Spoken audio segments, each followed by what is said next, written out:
People के वृक्ष को जल चढ़ाने से कौन सा पुण्य मिलता है? आइए जान लेते हैं एक नागिन के उद्धार की इस महान कथा के माध्यम से। समुद्र की गहराइयों में स्थित क्षीर सागर, वहां का दृश्य अत्यंत दिव्य और मनोहर था। क्षीर सागर में लहरों के बीच में शेषनाग की शैया पर भगवान विष्णु सुकून से विराजमान थे। उनका नीलवर्णीय शरीर दिव्य आभा बिखेर रहा था। उनके समीप माता लक्ष्मी उनके चरण दबा रही थीं। चारों ओर दिव्य प्रकाश था और वातावरण में शांत संगीत की ध्वनि गूंज रही थी। इसी बीच एक पावन पथ से आकाश मार्ग होते हुए देवर्षि नारद जी वहां पहुंचे। नारद जी के हाथ में उनका दिव्य वीणा था और मुख पर हल्की चिंता की रेखाएं थीं। भगवान विष्णु ने नारद जी को देखा और मंद मुस्कान के साथ कहा, पधारो नारद, तुम्हारा स्वागत है। ऐसा प्रतीत होता है कि तुम कुछ व्यग्र हो। क्या बात है? क्या तुम्हारे भ्रमण में कोई अनहोनी घटी है? नारद जी ने शीश झुकाकर भगवान विष्णु को प्रणाम किया और कहा, हे प्रभु, मैं अभी अभी पृथ्वी लोक से लौट कर आ रहा हूं। पृथ्वी का भ्रमण करते हुए मैंने एक अत्यंत विचित्र दृश्य देखा। वहां कुछ लोग पीपल के वृक्ष को काटते हुए दिखे, जैसे उन्हें उसके महत्व का कोई ज्ञान ही ना हो। दूसरी ओर कुछ तपस्वी मुनि और साधक उस वृक्ष की पूजा कर रहे थे। वे उसकी परिक्रमा करते, उस पर जल अर्पित करते और मंत्रोच्चारण करते हुए भगवान विष्णु की स्तुति कर रहे थे। हे प्रभु, इस विरोधाभास को देखकर मेरे मन में जिज्ञासा उत्पन्न हुई। पीपल के वृक्ष का क्या रहस्य है? यह वृक्ष इतना पवित्र क्यों है कि कुछ लोग इसकी पूजा करते हैं, और जिन्हें इसका ज्ञान नहीं है वे इसे काटने का पाप क्यों करते हैं? कृपा करके मुझे इसके महत्व के विषय में विस्तार से बताइए, ताकि मैं इस ज्ञान को लोक में फैला सकूं। भगवान विष्णु के मुख पर एक कोमल मुस्कान खिल उठी। वे मंद स्वर में बोले, हे नारद, तुम्हारा प्रश्न अत्यंत महत्वपूर्ण है। पीपल का वृक्ष कोई साधारण वृक्ष नहीं है। यह वृक्ष स्वयं मेरे स्वरूप का प्रतीक है। यह न केवल देवताओं का निवास स्थान है, बल्कि इसकी पूजा से मनुष्यों के समस्त पापों का नाश होता है और उन्हें मोक्ष की प्राप्ति होती है। सुनो, मैं तुम्हें पीपल के वृक्ष के महत्व की एक कथा सुनाता हूं, जो यह स्पष्ट करेगी कि क्यों यह वृक्ष पवित्र है और क्यों इसकी पूजा करनी चाहिए। हे नारद, इस कथा का केवल वर्णन और श्रवण ही मनुष्य के लिए पुण्यदायी है। जो भी इस पावन कथा को श्रद्धा और भक्ति के साथ सुनता है या सुनाता है, उसे अनगिनत पुण्य प्राप्त होते हैं। जो व्यक्ति इस कथा का श्रवण करता है, उसके जन्म जन्मांतर के संचित पाप नष्ट हो जाते हैं, चाहे उसने अपने अज्ञानवश कितना ही बड़ा पाप क्यों न किया हो। इस कथा के श्रवण से उसे पापों से मुक्ति मिलती है। इस कथा को सुनने वाला अपने पितरों का आशीर्वाद पाता है, उसके पूर्वज संतुष्ट होते हैं और उसे सुख, समृद्धि और शांति का वरदान देते हैं। इसके फलस्वरूप पितरों के ऋण समाप्त होते हैं और उनके मार्ग में आने वाली बाधाएं दूर होती हैं। इस कथा को सुनने वाला व्यक्ति अपने घर में दुर्भाग्य, दरिद्रता और कष्टों को दूर करता है। उसके परिवार में सुख, समृद्धि और लक्ष्मी का वास होता है। उसका जीवन सदा मंगलमय रहता है। यदि किसी स्त्री पुरुष को संतान सुख की प्राप्ति में बाधा हो रही हो, तो वह इस कथा को श्रवण करके पीपल के वृक्ष की पूजा करे। उसे संतान सुख की प्राप्ति अवश्य होती है। नारद जी ने आनंद और जिज्ञासा से कहा, प्रभु, मैं ध्यानपूर्वक सुन रहा हूं, कृपया इस कथा का वर्णन कीजिए। भगवान विष्णु ने कहा, हे नारद, पूर्व काल की बात है। एक अत्यंत गरीब व्यक्ति रहता था, जिसका नाम हरिदास था। हरिदास ईमानदार और परिश्रमी था, लेकिन उसका जीवन अत्यंत कठिनाइयों से भरा हुआ था। वह जंगल से लकड़ियां काटकर उन्हें बेचता और जैसे तैसे अपने परिवार का भरण पोषण करता था। उसका परिवार बड़ा था, बूढ़े माता पिता, उसकी पत्नी गायत्री और 3 छोटे छोटे बच्चे। हरिदास दिन रात मेहनत करता, फिर भी परिवार के लिए पर्याप्त भोजन जुटाना मुश्किल हो जाता। उसके घर में किसी भी प्रकार का धार्मिक कार्य नहीं होता था और न ही देवताओं की पूजा अर्चना होती थी। हरिदास को शास्त्रों और धार्मिक महत्व के विषय में कुछ भी ज्ञान नहीं था। एक दिन हरिदास हाथ में कुल्हाड़ी लिए जंगल की ओर निकल पड़ा। वह सुबह से ही जंगल के एक एक कोने में घूमता रहा, पर उसे लकड़ियां तो दूर एक भी सूखा पेड़ नहीं मिला। उसकी थकान बढ़ती जा रही थी और सूर्य अपनी मध्यावस्था में चमक रहा था। हरिदास को चिंता सताने लगी कि यदि वह आज लकड़ियां नहीं ले गया तो घर में चूल्हा नहीं जलेगा। भूख और प्यास से व्याकुल होकर वह जंगल में और आगे बढ़ने लगा। जंगल का यह भाग अत्यंत भयानक था।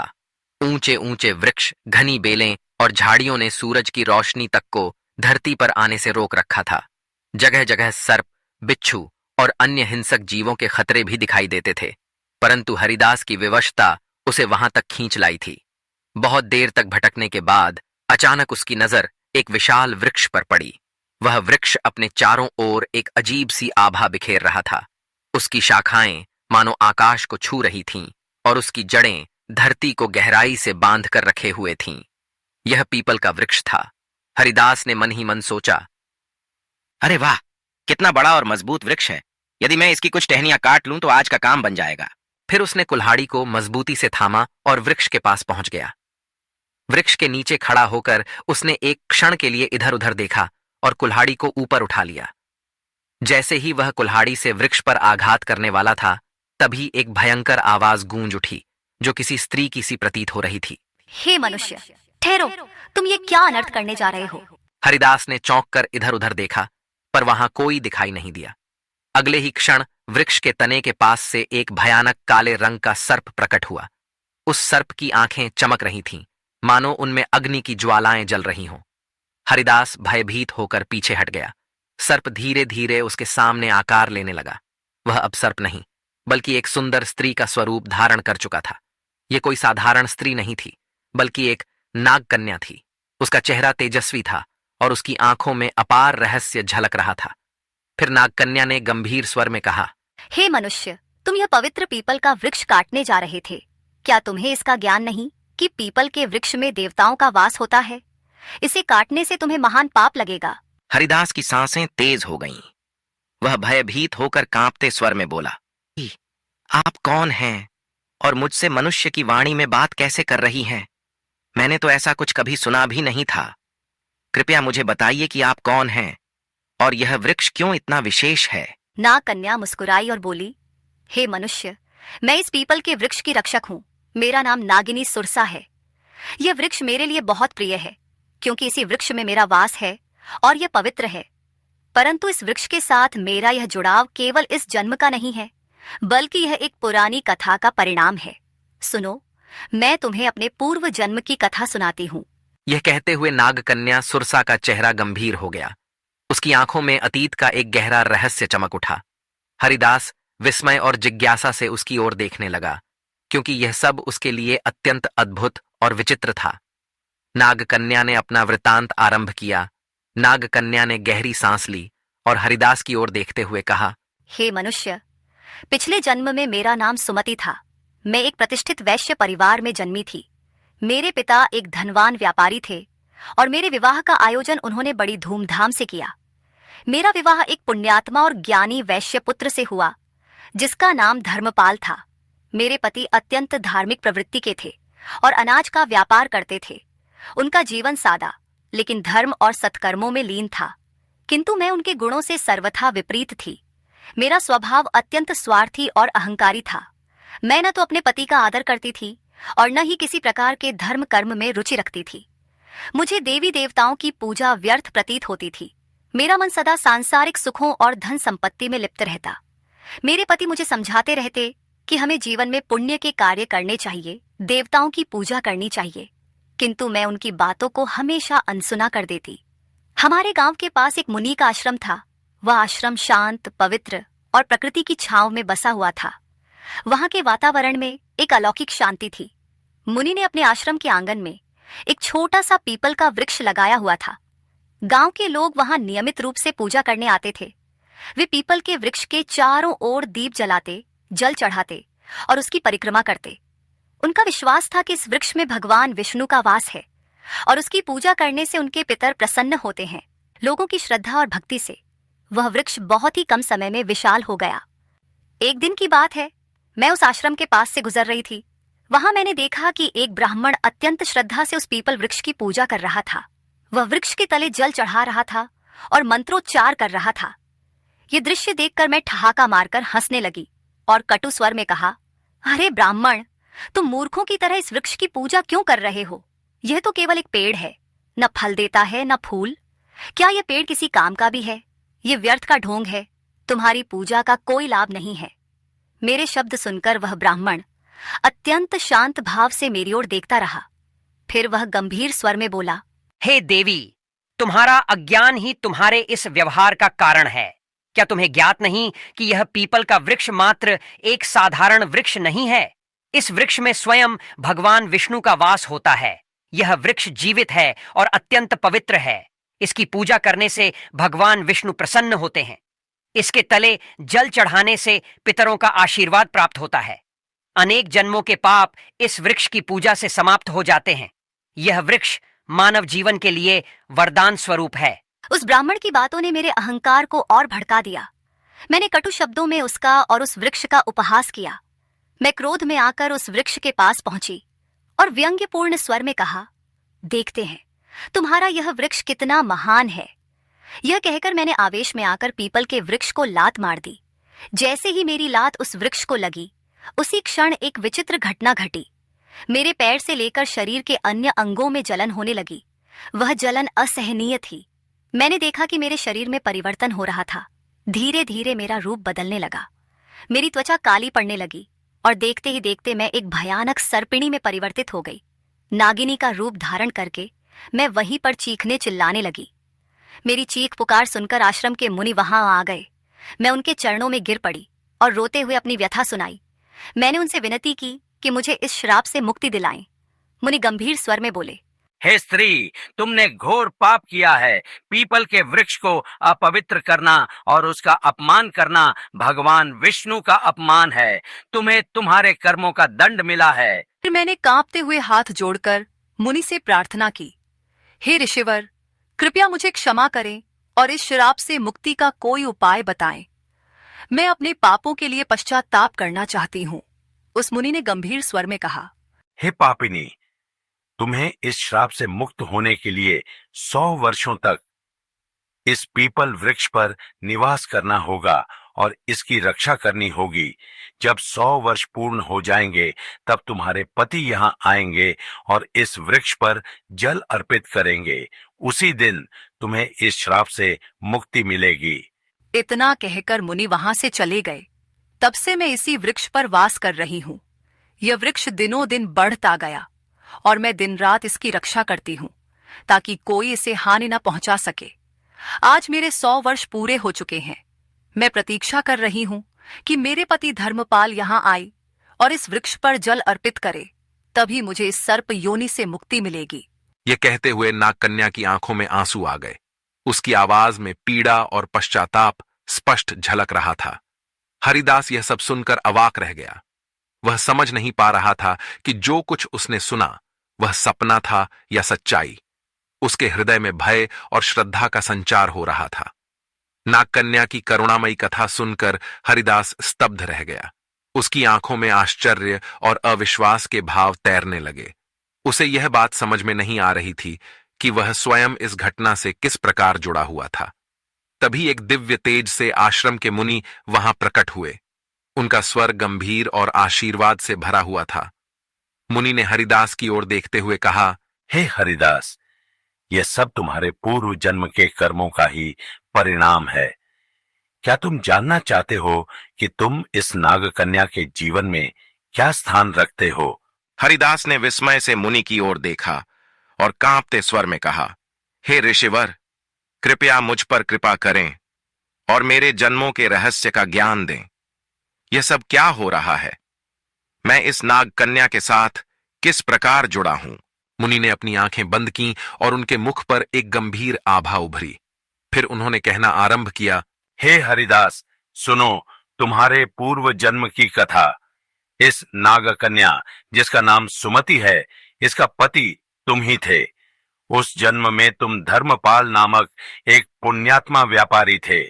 तुमने सुमति से विवाह किया था और उसका जीवन संवारने का हर संभव प्रयास किया। तुम एक धर्मनिष्ठ और सत्यवादी व्यक्ति थे। तुमने सुमति को सद्मार्ग पर लाने के लिए अनेक प्रयास किए, किंतु वह तुम्हारे प्रयासों की उपेक्षा करती रही।